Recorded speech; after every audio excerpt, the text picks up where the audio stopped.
एकनाथ शिंदे जी, बहुत बहुत धन्यवाद। आप क्या कहेंगे आज का जो डेवलपमेंट हुआ है?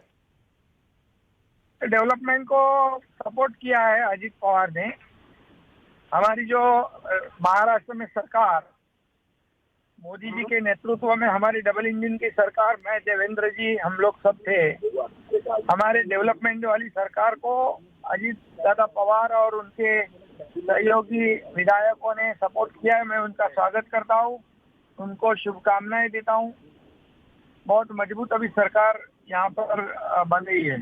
शरद पवार जी का कहना है कि ये युति टिकेगी नहीं, आगे जाके काफी फ्रिक्शन होगा। अरे भैया, अभी तो आज ही तो हुई है, अभी इतनी जल्दी क्या कैसे बोल सकते कोई? शरद पवार जी कह रहे हैं आगे आगे देखिए क्या होता है, यहाँ हर कोई किसको अरे क्या मिलता है कैबिनेट विस्तार में, उसमें ही नहीं नहीं, फ्रिक्शन शुरू हो जाएगा। सही माने तो उनको ही देखना चाहिए कि वो 2 बार क्लीन बोल्ड हो गए। जब भी हमने सरकार बनाई पहली बार, जब आम जनता की मन की बात जो सरकार थी हम लोगों ने बनाई 11-12 महीने पहले, और जब उन्होंने कहा था कि गुगली डाल के क्लीन बोल्ड कराया, तो अभी तो वो हिट विकेट हो गए।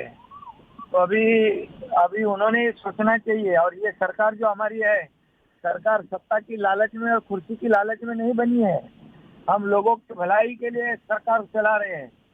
पहले वाली सरकार कुर्सी के लिए बनी थी, जो मैंडेट पब्लिक का ओवर रूल करके मैंडेट को रिस्पेक्ट नहीं करते हुए उन्होंने सरकार बनाई थी। क्योंकि शिवसेना बीजेपी की गठबंधन की सरकार बननी थी, लेकिन नहीं बनी, तो हम 12 महीने पहले उसको बना दिया।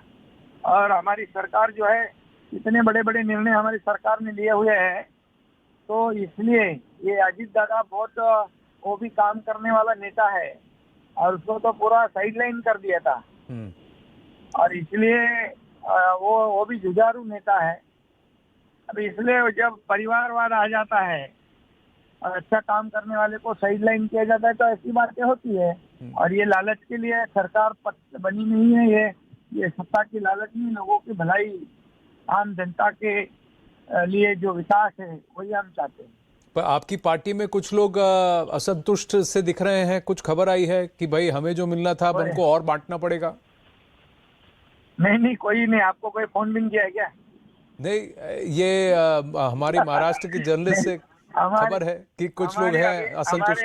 हमारे हमारे जो विधायक है उनको अभी थोड़े दिनों में मंत्री बनाया जाएगा, क्योंकि टीम वर्क है, टीम में काम करने वाले लोग हैं हमारे।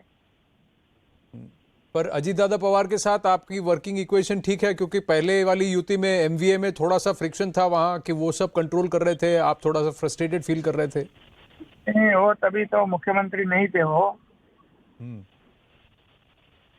अब हम लोग टीम बनकर काम करेंगे। देवेंद्र जी हमारे डिप्टी सीएम है, अजीत दादा डिप्टी सीएम है, काम करने वाले लोग हैं, एक्सपीरियंस वाले लोग हैं, तो कोई दिक्कत नहीं आएगी। सब मैच्योर्ड लीडर है। और सरकार ये खाली अपने कोई निजी स्वार्थ के लिए नहीं बनाए हैं। मैच्योर्ड लीडर भी हैं और कद्दावर नेता भी हैं। फडणवीस जी पहले सीएम रह चुके हैं, आप सीएम हैं, अजीत दादा पवार पहले भी डीसीएम रह चुके हैं।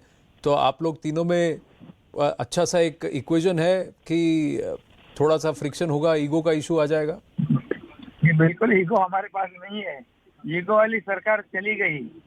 जो आर्य कॉलोनी का कारशेड हो या मेट्रो हो, ईगो की वजह से करोड़ों रुपया का नुकसान उन्होंने करवाया। हम लोगों ने आते ही सरकार ने सब दुरुस्त कर दिया। हमारे पास ईगो नहीं है, हमारे पास जनता का हित है। जनता के लिए जो अच्छा कर सकते हम करेंगे। जैसा आपने किया, आपने कहा शिवसेना आपकी है, अजीत दादा पवार कह रहे हैं कि अभी एनसीपी उनकी है। ये फिर से एक लीगल बैटल लग रहा है आपको होगा, जिसकी वजह से थोड़ा काम रुक सकता है? नहीं, बिल्कुल काम नहीं कुछ कहेगा। अभी हमारा तो काम सरकार का चालू है, कोर्ट में केस चालू है, और कोर्ट ने तो हमने पूरा सरकार को मोहर लगा दी है। सरकार चल रही है, वैसे सरकार चलेगी, काम चलेगा। और अजीत दादा के पास तो बहुत मेजोरिटी विधायक लोग है साथ में उसके, तो दिक्कत किस चीज की? दिक्कत नहीं आएगी।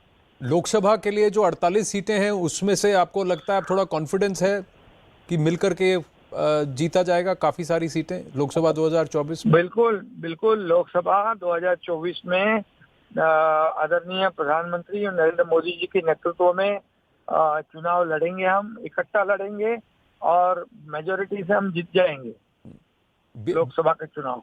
और उसके और आगे साथ में 18 आने महीने वाले में विधानसभा का चुनाव, जी जो विधानसभा का चुनाव आएगा वो भी हम साथ में लड़ेंगे। और इतनी अभी मजबूत सरकार बन गई है, इतने काम हमने एक साल में किए हैं और एक साल 1.5 साल हमारे पास से बहुत काम करेंगे लोगों के लिए। और लोगों को क्या चाहिए? लोगों को डेवलपमेंट चाहिए, लोगों को नई नई योजना चाहिए, लोगों को अच्छे निर्णय चाहिए, लोगों को अपने जीवन में कुछ बदलाव चाहिए। ये हम कर रहे हैं। एजुकेशन, हेल्थ, सब के ऊपर हम इंफ्रास्ट्रक्चर पे काम कर रहे हैं। किसानों को हम लोग मदद कर रहे हैं। सब माता बहनें, उनके लिए बड़ी स्कीमें हम लोग ने लाई है। तो जनता के लिए काम कर रहे हैं हम लोग। तो जनता काम करने वाले के पीछे रहेगी या घर में बैठने वाले के पीछे रहेगी? मेरा अंतिम प्रश्न, कैबिनेट का विस्तार कब घोषणा कर सकते हैं मुख्यमंत्री जी? तुरंत हो जाएगा। अभी तुरंत हो जाएगा? 2-4 दिन, 1 हफ्ते के अंदर ही हो जाएगा। बहुत बहुत धन्यवाद एकनाथ शिंदे जी हमसे बात करने के लिए।